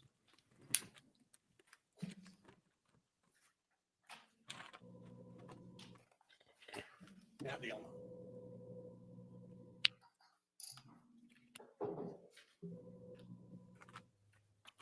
I'm going to look at, for the record, page 72 of your report, sir.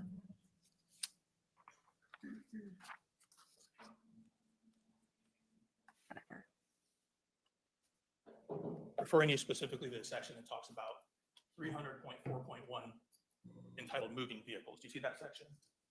I do, yes. And that's part of blended townships written policies, is it not? It's their guidelines for their officers, correct? Where it says shots fired at or from a moving vehicle involve additional considerations and risks and are rarely effective. Would you agree with that? Correct. And this policy specifically tells an officer that they should take reasonable steps to move out of the path of an approaching vehicle instead of discharging their firearm. Would you agree with that? When feasible, yes. When feasible. Correct. And it additionally states the officer should only discharge their firearm at a moving vehicle when the officer reasonably believes there are no other reasonable means available to avert the imminent threat of the vehicle. Do you agree with that? That's correct.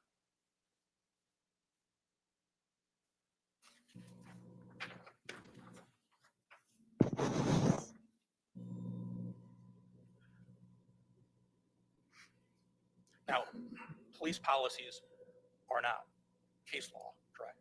They're not legal standards, correct? But they are put into place for a purpose. There are guidelines to inform and guide officers on the street, yes. They're put in place to protect the officer. Would you agree with that? Both the officer and the public, yes. And officers are expected to follow the department's guidelines, are they not? There's a ton of different guidelines and policies for most agencies, and they usually rank them. Use of force would be at the top in terms of criticality, but other things like where you're supposed to park are not so critical. So there's a ton of different guidelines and policies. Where you're supposed to park your vehicle is not critical, but when you shoot at someone, it's pretty critical. That is correct.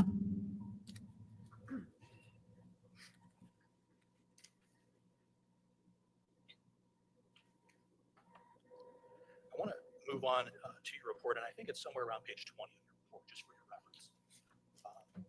And beginning on page 20 of your report, you make a point of quoting the defendant's written statement. Defendants. Investigators in this case. And then I believe you go through various video segments or screenshots from videos and attempt, according to what you state in your report, you attempt to quote unquote confirm essentially the words used in the defendant's written statement. This is what they had a problem with today. To develop totality of the circumstances to make a determination on whether I believe that the use of force was reasonable or not, yes. And on page 20 to 21 of your report, you actually quote a portion of the defendant's written statement. Do you agree with that? That is correct. And you're quoting on those pages of your report a section of the defendant's statement from page 3 of his written statement. Would you agree with that? And I can give you a copy of that if it would help you. It would help. Thank you. Okay, approach judge. Okay. I'm going to show you. Mr. Davis would have been marked previously as States Exhibit 66. Okay. Copy of the defendant's written statement, or typewritten statement, I should say. Mm-hmm. Yes. And I was asking you about the portion that you quoted on page 20 and 21. And I believe that comes from excerpts from page 3 of his statement. Starting on page 2.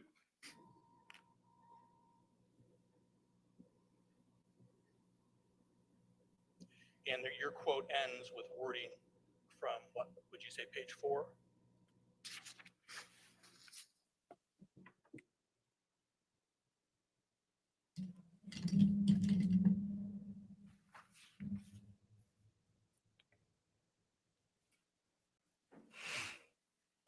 Yes, page 4, correct. And you took those words, albeit from page 2 to 4, that the defendant put in his statement, and you reviewed the video, correct? I reviewed the entirety of his statement as well as reviewing the video, yes.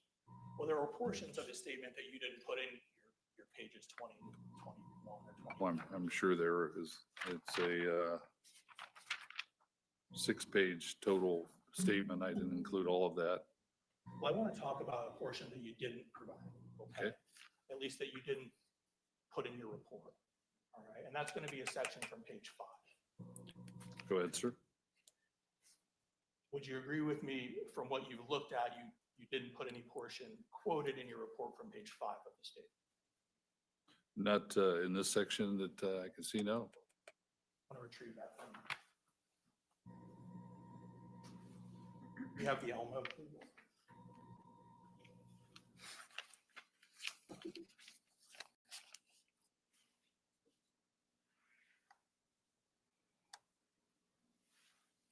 It's like back to my normal face. And the section I'm referring to, Mr. Davis, is the sentence starting, "At the time I fired my weapon.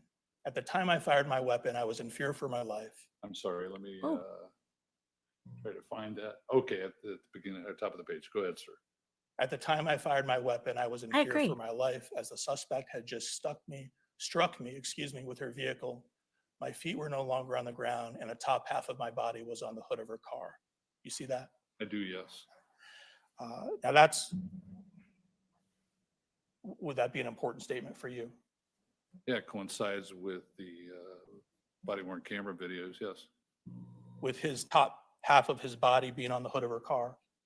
His feet off the pavement and his torso over the vehicle, yes. his top half of his body on the hood of her car. Did you see that in your video analysis? I don't know that I saw that specific thing. I took that to mean that over the vehicle or over the hood of the vehicle. Yes. You were interpreting the defendant's words for him. No, that's what I took that to mean. I Are can we only gonna interpret, object? What I based Ooh. on my opinion. Yes. So why didn't you interpret it to mean exactly what it says, that his top half of his body was on the hood of the car? It doesn't say lying on top of the hood of the car. Oh, okay. What an asshole. The prosecution, not the You reviewed a number witness. of items of discovery regarding this case, is that right? I did, yes. And obviously the video was an important part. Video is plural, yes. And the defendant's written statement was an important part. That's correct, yes. Anytime a defendant, officer in this type of case gives a description as to what he alleges happened to cause him to discharge his weapon, that's an important statement. Yes, that's correct. And it was your intention to compare what he said in his statements to what you saw in the videos. Yes, to develop totality of the circumstances at the moment that he used force, yes.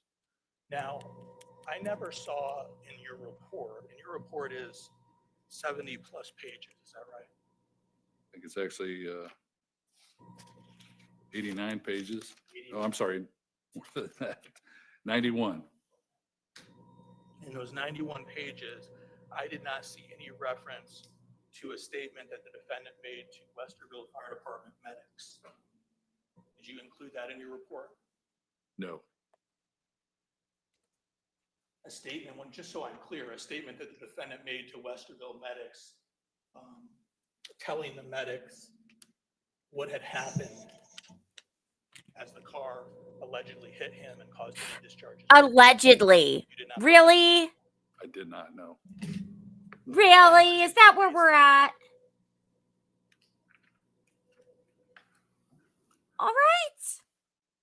Have a good Based on his appointment. statement and the body worn cameras, my focus was on the use of force, not articulation afterwards in terms of third parties or what have you. You will be missed. Help me understand what you just said. I thought you were telling us earlier that it would be very important for you to know what statements the defendant made to someone describing the events that caused him to discharge his weapon. Well, certainly his statement is his version of events that justify his use of force, or as he is attempting to articulate his use of force. That is looked at versus statements to third parties. There was no focus on that in my investigation. I focused on the moment that force was used. You're aware that the defendant was Defendant. taken away from the Kroger scene in a sheriff's cruiser, are you not? Seen at Kroger, I should say. Taken away After from the the scene, shooting. yes, officers usually transported away from the scene, And correct? he was driven back to the Blendon Township Police Department. Yes.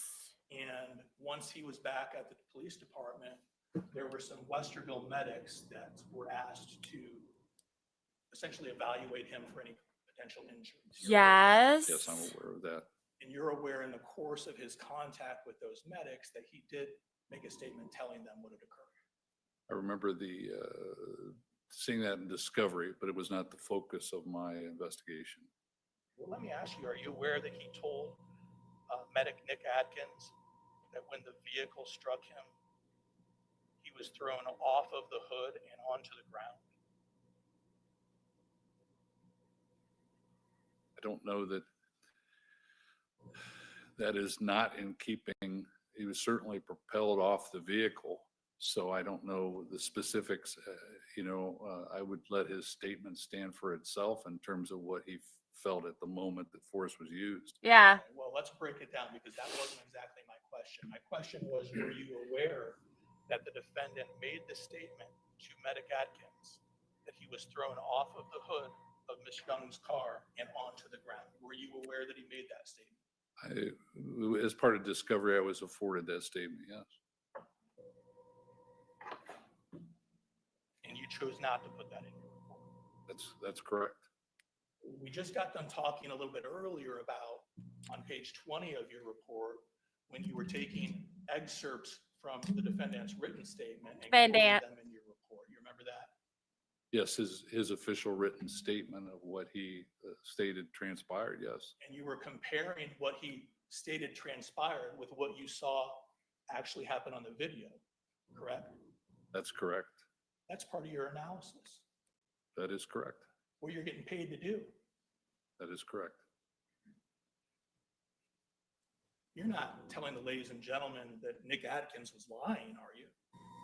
I don't know what, if or what Mr. What's his name? Medic. The medic, what the medic testified to. I'm not aware of that. Well, he testified to the statement. You're not saying that that's untrue, that the defendant made that statement to him, are you? Once again, I'm not aware as to what he testified to. What are we doing? Nowhere in the video analysis that you performed in this case, Mr. Davis, did you ever see the defendant be thrown off of the hood of the car onto the ground? Would you agree with that? It depends on what throw means, counselor. Thrown to the ground, that his torso hit the pavement, that didn't happen. But was he propelled off the front of the vehicle and recovered at the side of the vehicle? Yes, that happened. Well, we're playing some word games here. Semantics. I You just are. know from what he said, that he was thrown off of the hood onto the ground. Did you ever see that happen? Yes, he landed on the ground, counselor. You did. He landed on the ground, yes. You're telling the ladies and gentlemen that this defendant was thrown off of the hood and landed on the ground. Yes, feet, it's in the video. His feet. I'm sorry, that's landed on the ground. He didn't land on something else. He landed on the asphalt of the parking lot, counselor. So you again are interpreting the words thrown off of the hood and onto the ground to mean that I landed on my feet. I don't think it was that motion, counselor, but we can watch the video and see Officer Grubb propelled off the front of the vehicle and recover his footing on the side of the vehicle. You would agree with me, Mr. Davis, would you not, that if the information the defendant gives as to the events that led him to fire his weapon is determined not to be true, that could affect the reasonableness of any perceived Smart threat? ass.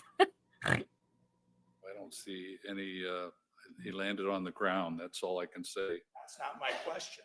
Oh, My shut the question fuck to up you and get is on if with the it. information that this defendant gives as to the facts that led him, the events that transpired that led him to fire his weapon are not true, that could affect the reasonableness of a perceived threat. That's found in the case, yes.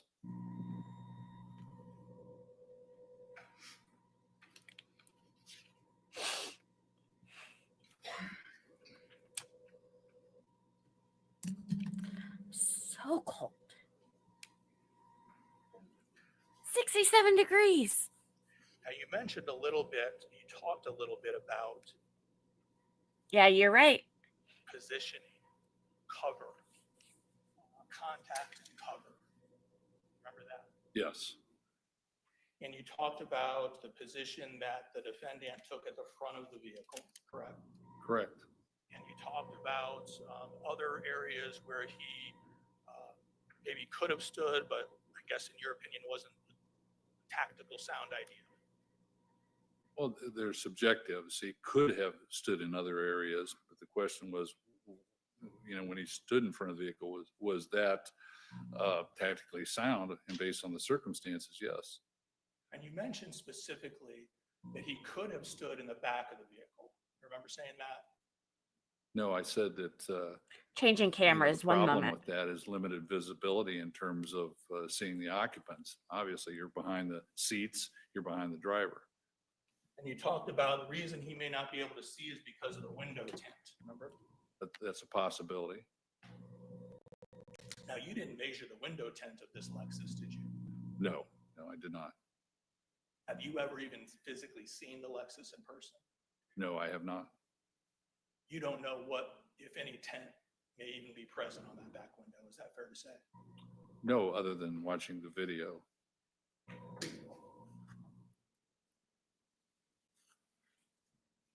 You also said that he could have stood next to Sergeant Moynihan. I believe the question was that a possibility? And the answer is yes, he could have stood in a variety of different positions around the vehicle.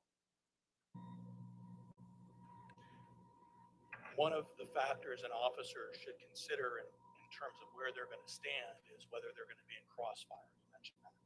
That is correct. And that not only includes crossfire with another police officer, but that would include crossfire with innocent civilians, would it not? It's a tough situation in a parking lot or in the totality of the circumstances as in Kroger because of you had people pretty much 360 degrees around the vehicle. Well, you watched the video, am I right? I did, yes. And you're aware there were people not on the outskirts of the parking lot, but right next to the vehicle, citizens. Did you see that? On the passenger side, there was a citizen, and to the rear of the vehicle, we know there were citizens, but they were involved with the lockout. There were also, I believe, other persons to the south or to the front of the vehicle in the parking area. Now you say, but they were involved in a lockout. They still are subject to being shot potentially, are they not? Oh, yes.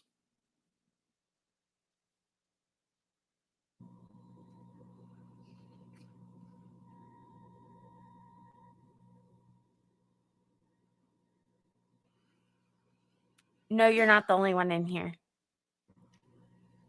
You mentioned, Mr. Davis, about body-worn cameras and talking about them not being, I wrote down the quote, they're not real life. Do you remember that? It's not the real event. It's a two-dimensional image of what the camera captures, correct? But you used the body-worn cameras in forming your opinions, did you not? I used all the digital video evidence, Kroger included. the surveillance cameras, correct? I have a moment, Judge.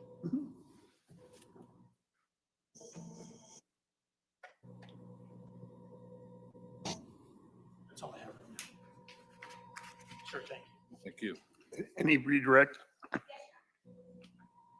Go, Caitlin. Go, Caitlin. Go. Go, Caitlin. Go, Caitlin. Go. May I inquire? Yeah. Thank you. Mr. Davis, I want to start where Mr. Brandt kind of left off. Did you hear him make a comment about wordplay? Yeah, well, I'll extrapolate, Counselor. Ask him a Do you different remember question. when he asked you why you included Connor's statement of being thrown off the hood of the car or his partial body on the hood of the car, those and how they intermix? Yes, Does Connor's words of either being thrown off the car, having his partial body off the car, change the fact that he was hit by that car? No. Does that change whether or not being hit by a car is an imminent threat? No. Was the car an imminent threat on August 24th, 2023? yes, Why is that, sir? because of the vehicle had, Ms. Young had accelerated the vehicle into the officer as he was in the front of the vehicle. Do you remember the question Mr. Brandt asked you about what it was that Connor told the medic? I do, yes. Thank you, Sebastian. If I told you he told every one of the medics that he got struck by the car, is that consistent with perceiving an imminent threat? Yes, When medics ask a person questions, they're asking for treatment purposes. You would agree with that, right? in my experience, yes. Your purpose isn't to treat Connor, is it?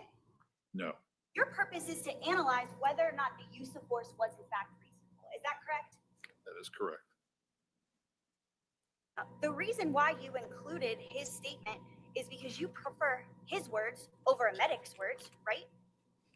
They're a direct version of his events as recorded to investigators, yes.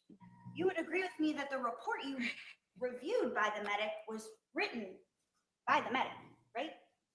Yes, So anything in that statement is coming from a third party. Would you agree with that? filtered through a third party, yes. I want to talk to you about the policies that Mr. Brandt talked to you on direct examination. Do you remember the policy? I think it's on page 72 of your report, 300.41. Okay, You're at that policy? I am, yes. And it says the keywords there are when feasible. Would you agree with that? Yes, the counselor didn't include that in his question, but when feasible, yes. And what does it say for the ladies and gentlemen of the jury? When feasible, officers should take reasonable steps to move out of the path of an approaching vehicle instead of discharging their firearm at the vehicle Hi, or any of its baby. occupants. Was it feasible here? No, because of the circumstances, no. The circumstances of the 1.665 seconds? Yep. The circumstances that Miss Young, Yes, ma'am. created by accelerating her vehicle into the officer, yes. When you accelerate a vehicle into an officer, is that an imminent threat? It can be, yes. Should Connor have just let her run him over? No, he has no, he has a responsibility to protect his own life. Thank you, Mr. Davis. Mr. Brand, any questions as a result of those?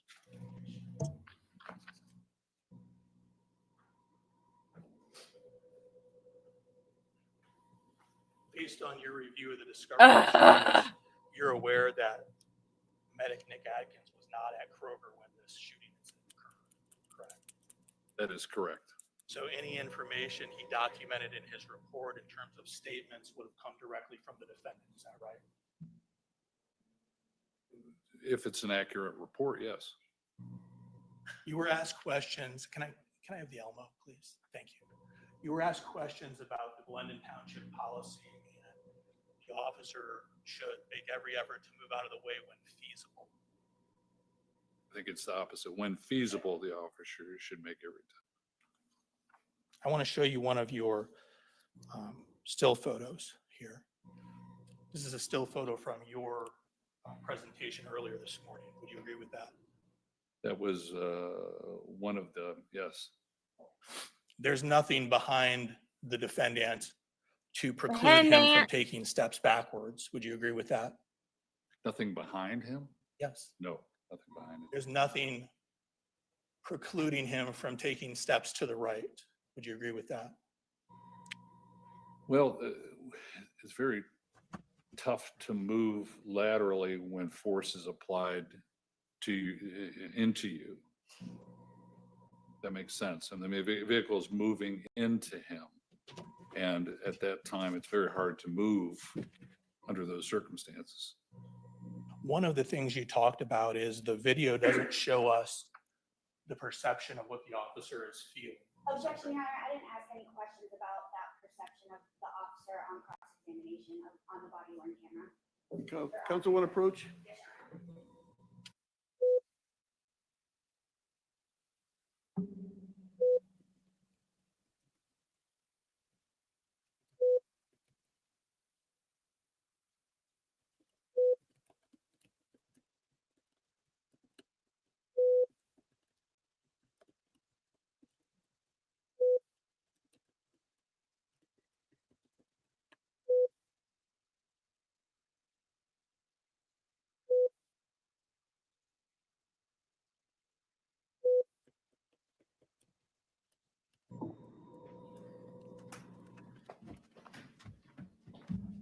May I inquire, Your Honor? You may.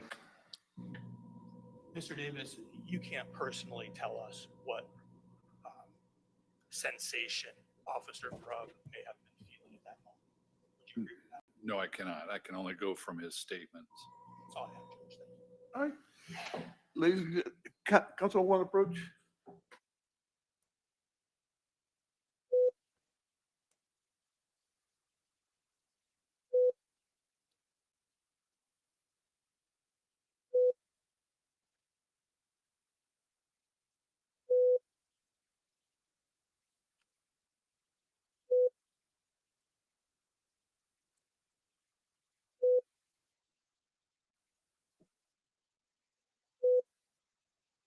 I wonder how long lunch is going to be. I can put my phone back.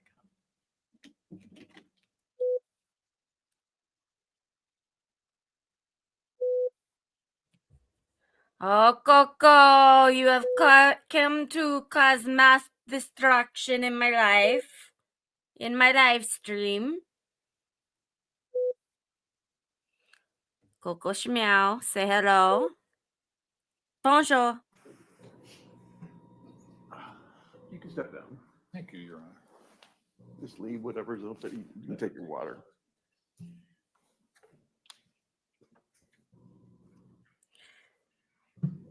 Coco, I am cold. At this time, ladies and gentlemen, we're going to break for the day.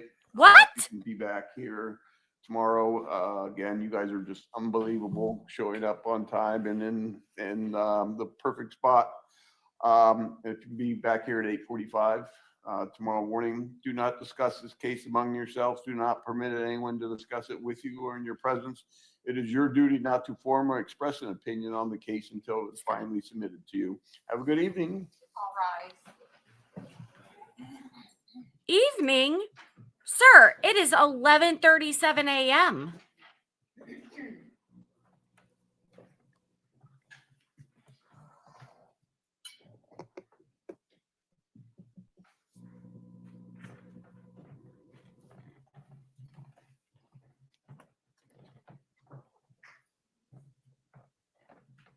Stop. Don't bite.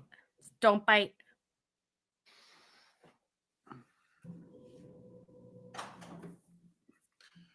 You guys all have a seat. So tomorrow we've got your expert being on. And then, yeah, I don't think. We're gonna be at some point, sure, so it's not for this. Oh, okay, no, but I don't want to. Am I coming back or no?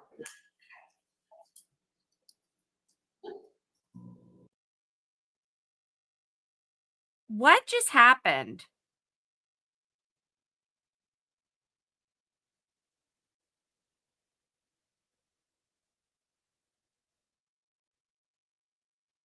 He is not their last witness. Well, what I meant is there is one more witness. I know it's from the state. And I don't think that the defense is going to let that be the last witness to end the trial on. I'm literally like aghast that just happened.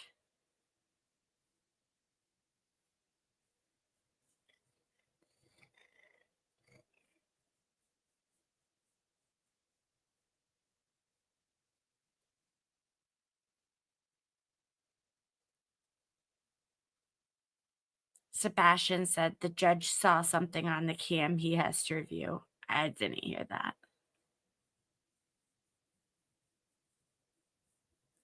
What in the tarnation, y'all?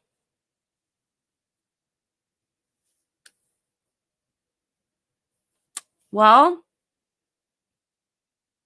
that was short.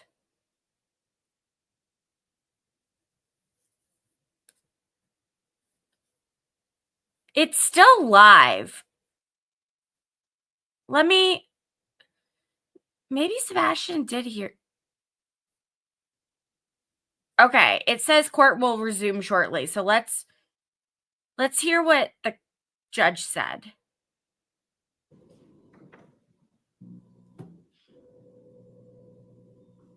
at this time, ladies and gentlemen, we're going to break for the day. If you can be back here tomorrow, again, you guys are just unbelievable, showing up on time and in the perfect spot. If you can be back here at 8:45 tomorrow morning, do not discuss this case among yourselves. Do not permit anyone to discuss it with you or in your presence. It is your duty not to form or express an opinion on the case until it's finally submitted to you. Have a good evening. All rise.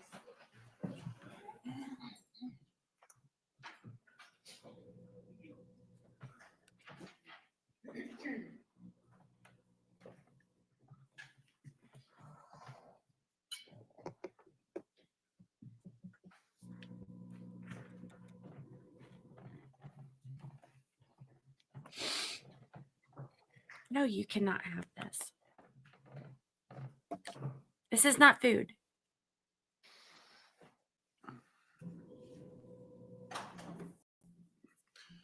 You guys all have a seat. So tomorrow we've got your expert being on. And then, yeah, What did it say? We're gonna be here at some point, sure, so it's not for this. Oh, okay, well, but I don't want this. Am I coming back or no?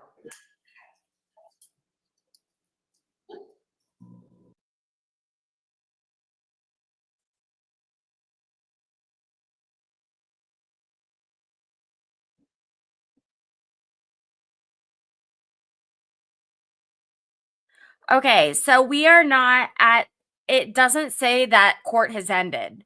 So until court,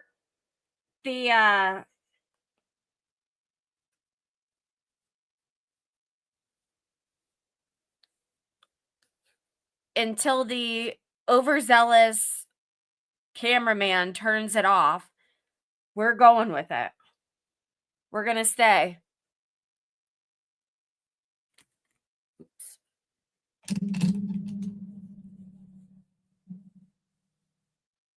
Ah, over. Well, guys, this is just a crying shame.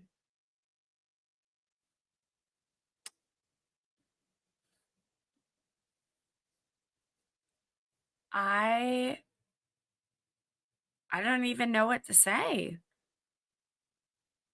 I'm mega disappointed that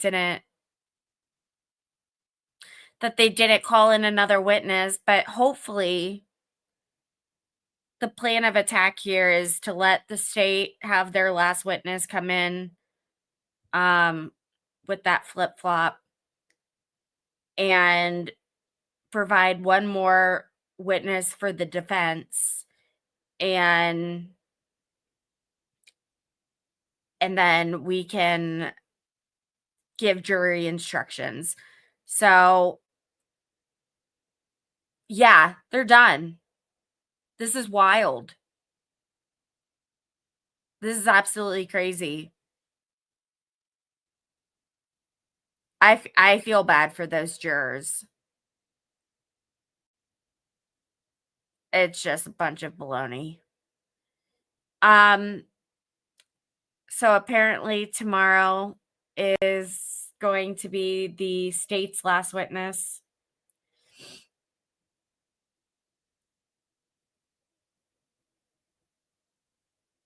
I don't even know. I don't know if the defense will be able to wrap up tomorrow. I don't know if they're going to give jury instructions. I need to make some calls. So if you don't already, please make sure to follow me on X. All of my social information is right there. We don't know if closing is tomorrow. I'm going to try to get some information from someone I know in the court and some other people. But wow, this is just silly. Anyways, all my socials are right there. So this channel, YouTube, is Criminally Confident. And then on X, you can find me at Lacey J. Meeks. And tomorrow is court at 9 a.m. And I maybe wants the defense to object during closing. We'll see. Guys, we'll just have to jump on in tomorrow. So 9 a.m. He's never on time, but we'll start then.